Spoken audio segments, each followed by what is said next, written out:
Welcome to my YouTube channel AKM Classes which is useful for trainers। अगर आपको मेरी ये वीडियो पसंद आए तो प्लीज़ इसे लाइक करें, शेयर करें, कमेंट करें और मेरे चैनल को सब्सक्राइब करें।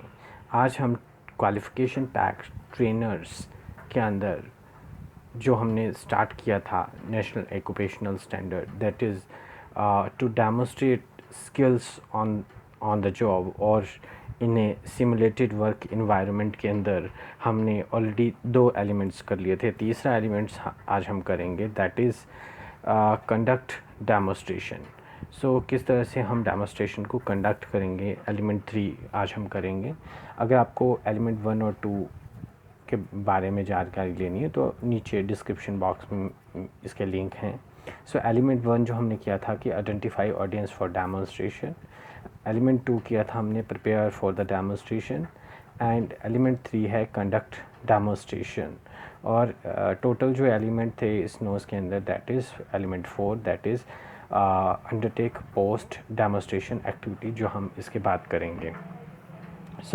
आज हम जिस एलिमेंट के बारे में स्टडी करेंगे दैट इज़ कंडक्ट डेमोन्स्ट्रेशन कि हम डेमोन्स्ट्रेशन किस तरह से कंडक्ट करेंगे। इसके अंदर जो परफॉर्मेंस क्राइटेरिया हैं वो हैं एलिमेंट 3 के अंदर कंडक्ट डेमोन्स्ट्रेशन के अंदर परफॉर्मेंस क्राइटेरिया वो हैं PC11 conduct a site and safety briefing, PC12 conduct a group introduction session for names and story of participant, PC13 is clarify the planning of session for the audience, PC14 is clarify each activity with respect to purpose, precaution and procedure before performing it, PC15 is conduct the demonstration while adapting to audience need and ensuring that the purpose of demonstration is being achieved, PC16 है ensure that all audience members can see the demonstration and hear the instructions and explanation clearly, PC17 है perform all the steps of demonstration skillfully and in proper sequence, PC18 है ensure that the demonstration is accurate and realistic, and PC19 is conduct review and summarization of activity as required, and PC20 work safely at all times complying with the health and safety environment and other relevant regulations and guidelines। हम one by one in performance criterias को discuss करेंगे जो कि demonstration के लिए ज़रूरी होती हैं during the conduction of demonstration. सबसे पहले हम performance criteria 11 that is conduct a site and safety briefing. As the name suggest site और ब्रीफिंग का मतलब क्या है? टास्क ऑफ साइट और safety briefing is to be performed by trainer. Basically किस तरह से स्टार्ट होती है? सबसे पहले ट्रेनर जो है अपनी इंट्रोडक्शन ग्रीटिंग करता है क्लास में, जो भी ऑडियंस है उसको ग्रीटिंग करता है एंड अपनी जनरल इंट्रोडक्शन देता है। उसके बाद इसका पर्पस क्या है? बेसिकली साइट और सेफ्टी ब्रीफिंग का पर्पस ये है, एक तो हमें ये पता चल जाता है कि हमारी ऑडियंस क्या है, उसको एरिया का पता चल जाता है कि कहाँ पे डेमोन्स्ट्रेशन होनी है ना, और ऑडियंस की क्या अटेंडेंस है ये इंश्योर हो जाती है टाइमली मैनर पे। ये साइट की सेफ्टी और साइट ब्रीफिंग करने का ये मेन पर्पस है।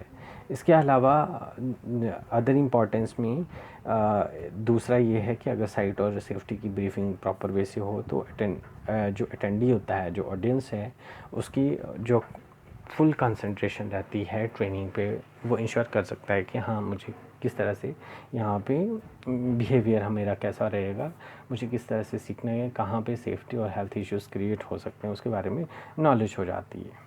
Now PC12 is conduct A group introduction session for names and stories of participant.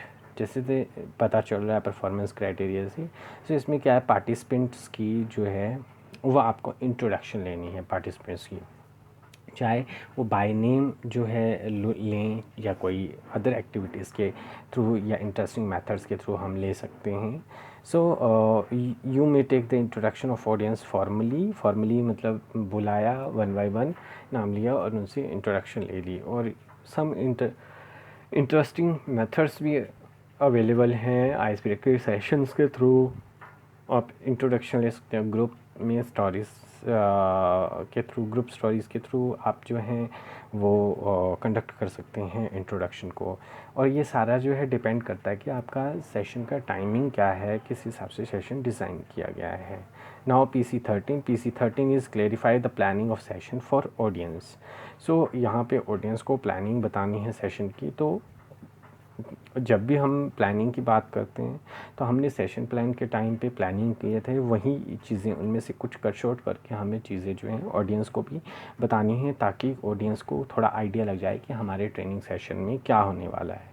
सो ये जो प्लानिंग सेशन है इसमें क्या आते हैं, सबसे पहले टॉपिक टू बी कवर्ड, क्या टॉपिक कवर करने वाले हैं, क्या उसके ऑब्जेक्टिव्स हैं वो बताने हैं, इनोमिनेट करने हैं। देन क्लैरिफाई की टॉपिक्स, जो मेन टॉपिक्स हैं वो बताने हैं, और रिलेटेड कॉन्सेप्ट्स के बारे में बता सकते हो, आपके नेम बताने हैं इन शॉर्ट। यहाँ हम प्रेजेंटेशन टेक्निक की क्या क्या करने वाले हैं, इन शॉर्ट कौन कौन से तरीके से हम ये सीखने वाले, डेमोन्स्ट्रेशन टेक्निक बता दी अपनी। और देन कंक्लूज़न, ये बताना बहुत ज़रूरी है ताकि एक ऑडियंस को क्लैरिफाई हो सके कि इस सेशन में क्या होने वाला है। ठीक है। देन लर्निंग चेक्स और असाइनमेंट्स लास्ट में ये देना बहुत ज़रूरी है। इससे क्या है, कहीं ना कहीं एक ऑडियंस का जो है कंसंट्रेशन भी बनती है ट्रेनिंग्स के प्रति, डेमोन्स्ट्रेशन को सुनने के लिए, और वो विलिंग भी रहता है सुनने के लिए ट्रेनिंग को, कि ट्रेनिंग में क्या होना चाहिए और उसको क्या मिलने वाला है, कहीं ना कहीं उसको आइडिया रहता है। Now PC14 is clarify each activity with respect to purpose, precautions and procedure before performing it. So किस तरह से जो भी हम एक्टिविटी ड्यूरिंग द सेशन करेंगे उसका क्या प्रोसीजर रहेगा, किस तरह से क्या प्रिकॉशंस रहेंगे, क्या टाइम फ्रेम्स रहेंगे, ये सारे बताना बहुत ज़रूरी हैं। फॉर एग्ज़ाम्पल हम एक सेशन में रोल प्ले एक्टिविटी करते हैं, तो रोल प्ले से पहले मुझे कॉन्सेप्ट को क्लियर करना है। देन क्लियर करने के बाद रोल प्ले में हमें नॉमिनेट करना है कि कौन किस जो ऑडियंस में किस मेंबर्स का क्या रोल रहेगा।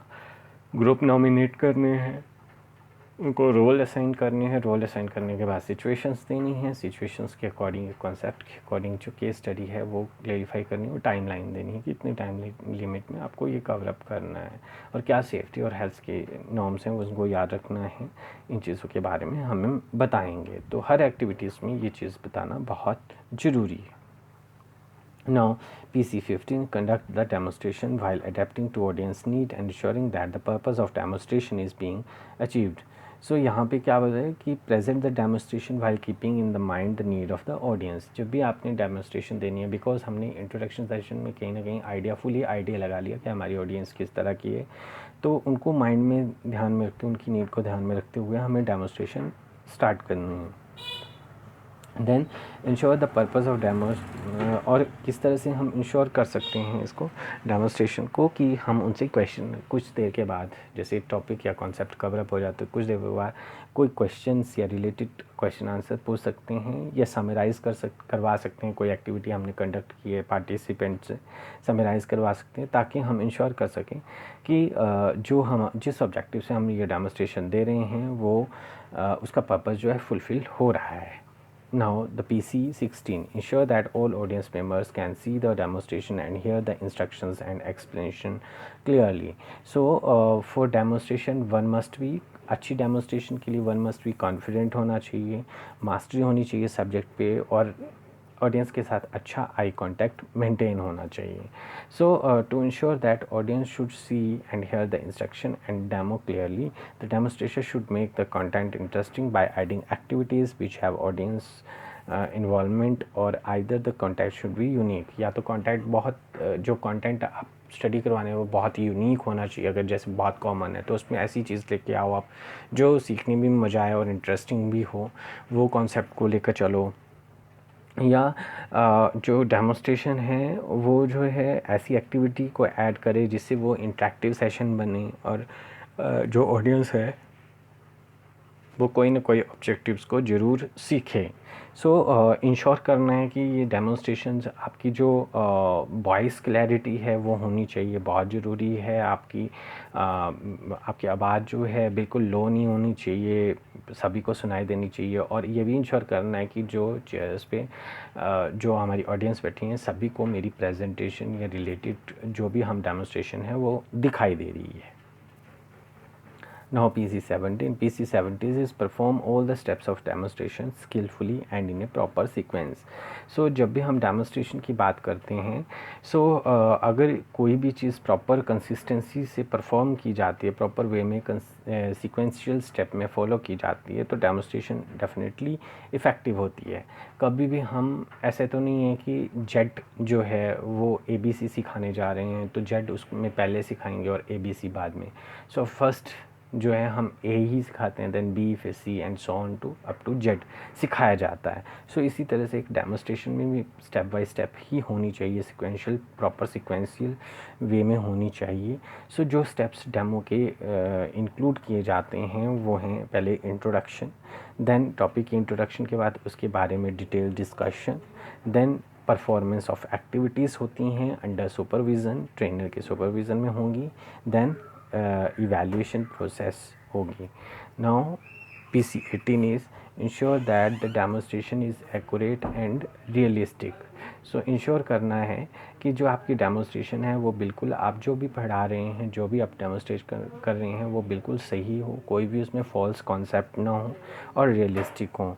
सो अगर ये रियलिस्टिक नहीं होंगे तो क्या होगा कि जो ऑडियंस है वो एक्चुअल में ट्रांसफॉर्म नहीं कर पाएगा कॉन्सेप्ट को रियल लाइफ में, और कहीं ना कहीं फॉल्स लर्निंग होगी, तो जिसकी वजह से अच्छी डेमोन्स्ट्रेशंस नहीं रहेंगी। PC19 is conduct review and summarization of activities as required. So at the end of the demo और एक्टिविटी टेक ए रिव्यू और summarize it by any of the method. So जब भी एक्टिविटीज़ आप conduct कर रहे हैं, कोई भी डेमोन्स्ट्रेशन दे रहे हैं तो उसका रिव्यू और समराइज ज़रूर करना है। और ये किस तरीके से हो सकता है, क्वेश्चन आंसरिंग टेक्निक से, असाइनमेंट्स के थ्रू, प्रोजेक्ट वर्क के थ्रू, या और रिटर्न समराइजेशन आप सबमिट करवा लो तो उस वजह से हम क्या कर सकते हैं, रिव्यू और समराइजेशन कर सकते हैं। और ये इसलिए ज़रूरी है ताकि हमारे लर्निंग के ऑब्जेक्टिव अचीव हो सकें। Now PC20 work safely at all times complying with the health and safety environment and other relevant rules and regulations and guidelines. So always complaint with the guidelines of safety and health as per the advisory. जो issue है equipment को use करने के related कोई SOP है, कोई rules और regulations हैं हेल्थ और सेफ्टी को लेकर, तो वो फॉलो करनी है ना। अदरवाइज़ क्या होगा, it may effect your session और ट्रेनिंग सेशन है ना, और कहीं ना कहीं क्या है, लर्निंग आउटकम्स भी प्रॉपर नहीं आएंगी। So this is all about the element 3, that is how to conduct the session, जो कि एलिमेंट 3 था। Thank you for